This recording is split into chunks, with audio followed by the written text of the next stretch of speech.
Hi, I'm Lizzie. Welcome back to my channel. I read books. I also make art. And today I want to share with you my November reading wrap up.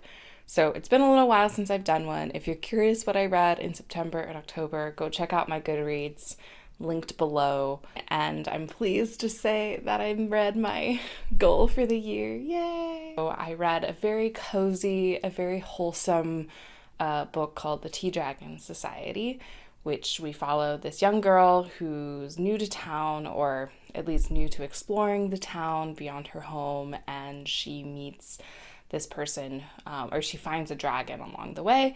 She finds the person who the dragon belongs to and decides that she wants to learn more about these dragons, and turns out they produce tea. And it's just a really smart, inclusive book. I think they very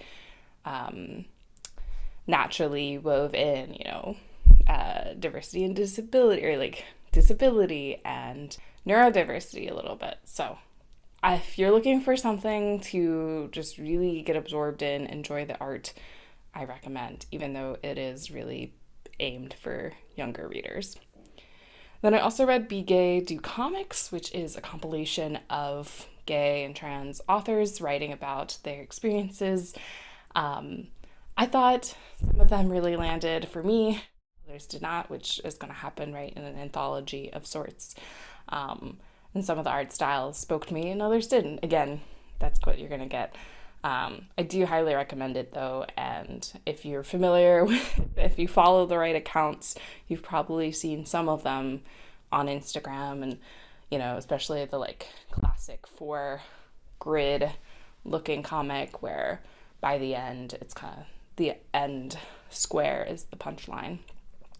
But it also had different forms as well. So quite the variety, and I think important to listen to these experiences.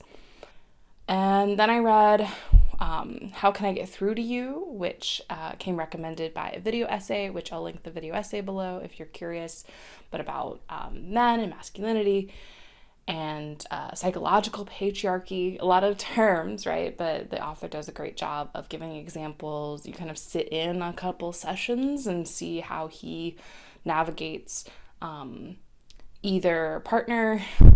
It is all heterosexual relationships, but still, I think, we see that, and we know that this kind of patriarchal and like toxic masculinity shows up in queer relationships too. So masculinity, how we can heal from it, I think it just had the right kind of pacing, and not too jargony, not too over my head, but yeah, really made me excited to keep reading more. So I plan to read The Will to Change by Bell Hooks, which is about, again, men and masculinity. Then I read, and this is sort of a reread, Braiding Sweetgrass by Robin Wall Kimmerer. It's such a great book. Makes you slow down and talk about the reciprocal nature of living in this world, and the gifts, and that if it's a gift that we have responsibility.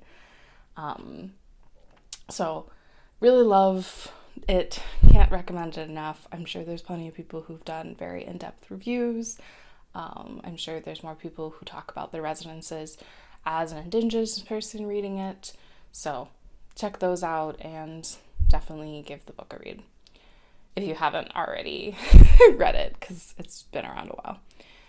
And then I'm currently still reading Early Morning Riser, which chronicles a woman's life. Jane, she's a teacher. She lives in a smaller city in Michigan, and it's kind of about the lives of all the different people living there. So her boyfriend, and then her boyfriend's, exes, her mom, her mom's,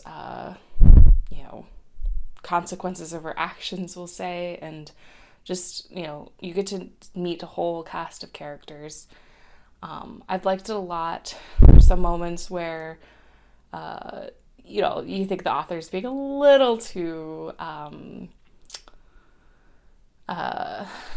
outlandish for the sake of being outlandish, but it's an enjoyable read and I'm excited to finish it. I'm about halfway through at the moment. Yeah. And then I think I checked out her other earlier work, so I hope to get to that. I have a lot of reading to do, and so you can imagine, or if all goes well, I'll have a long list in December.